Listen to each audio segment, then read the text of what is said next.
Good morning সবাইকে। সবাই কেমন আছো? আশা করছি ভালো আছো, আর আমরাও বেশ ভালো আছি। এখন বাজে সকাল 6টা। রোজ সকালের মতন আমি সকাল 6টার সময় ঘুম থেকে উঠে আমার ছোট্ট বাগানটাতে চলে আসি। আর এই ছোট্ট বাগানটাতে যেমন ফুল আছে সেইগুলোই তোমাদেরকে আপডেট দেওয়ার চেষ্টা করি।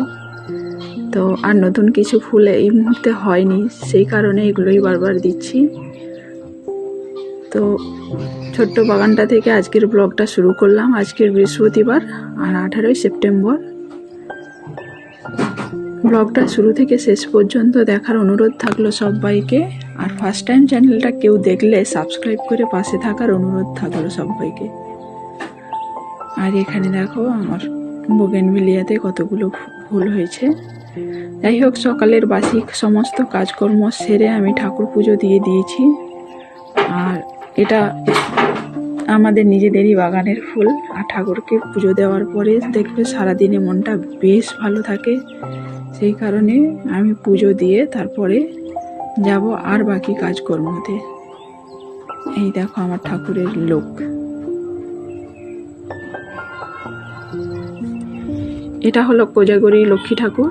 দুর্গা পুজোর পরেই আমাদের বাড়িতে পুজো হয়। আর এখানে দেখো আমি রান্না করতে চলে আসছি। রান্নাঘর হলো প্রত্যেকটা মেয়েদের একটা শখের জায়গা বলতে পারো। বিশেষ করে আমার রান্না করতে ভীষণ ভালো লাগে, তার সঙ্গে বাড়ির সবাইকে খাওয়াতে নতুন নতুনভাবে প্রসেস রান্না। যাই হোক, এখানে ছিল আজকে নিরামিষই করব, আমিষ কিছু করব না। এই কারণে আজকে ছিল বৃহস্পতিবার, সেই কারণে। এখানে করব কুঁদরি আলুর তরকারি, সয়াবিনের ঝোল আর কলমি শাকের ভাজা করব। বেশি কিছু করব না। তো এটাই হবে আমাদের আজকের দুপুরের লাঞ্চ। সিম্পলভাবেই সবাই খেতে পছন্দ করে, তাই বাড়ির সবাই যেমন পছন্দ করে তেমনটাই আমি করবার চেষ্টা করি। আর শাকটা তো আমাদের বাড়ির সবাই ভীষণ পছন্দ করে।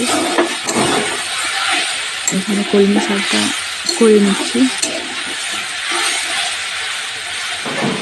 পুজোর শপিং কাদের কী কী করলে অবশ্যই আমাকে কমেন্ট করে জানাবে, আমার ভালো লাগবে।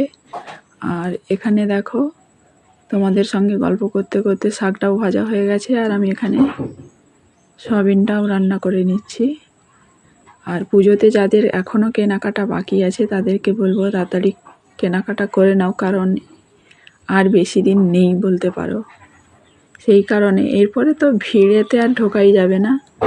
তো আমাদের প্রায় কিছুটা করে নিয়েছি, আর কিছুটা বাকি, সেটা সময় সুযোগে করে নেব, কারণ সময় পাচ্ছি না এখন, সে কারণেই যেতে পারছি না।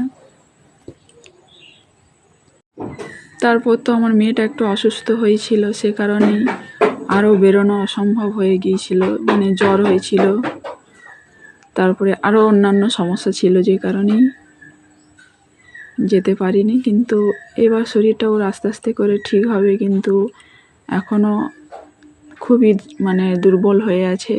সেই কারণে ওকে নিয়ে তো বেরোনো অসম্ভব, যে কারণে যেতে পারছি না। এবার আস্তে আস্তে সুস্থ হলে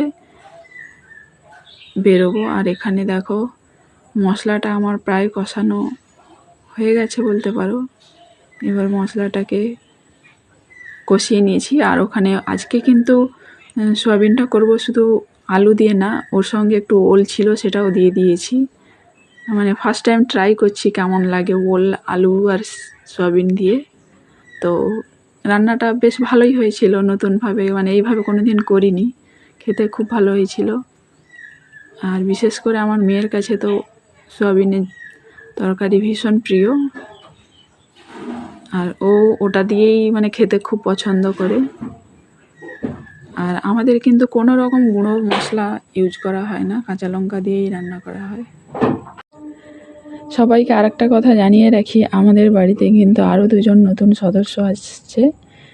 তো সেটা সারপ্রাইজ থাকলো, কবে আসবে তো তার জন্য ভিডিওটা কন্টিনিউ তোমাদেরকে দেখে যেতে হবে, কিন্তু আমি বলবো না কবে আসছে সেটা।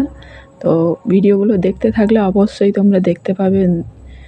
আর এখানে দেখো তোমাদের সঙ্গে গল্প করতে করতে আমার ফাইনালি সোয়াবিনের তরকারি কষানো হয়ে গেছে, জলও দিয়ে দিয়েছি।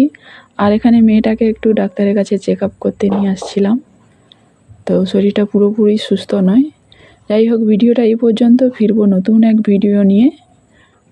ততক্ষণে সবাই ভালো থাকবে, সুস্থ থাকবে, কারণ পুজো সামনে, অসুস্থ হলে একদমই চলবে না। তার জন্য নিজেকে সুস্থ রাখাটা একদমই জরুরি। আর এখানে আমার মেয়ে কিন্তু হোমিওপ্যাথি ওষুধ খায়, এলোপ্যাথি খায় না। তো সবাইকে থ্যাংক ইউ অ্যান্ড টাটা।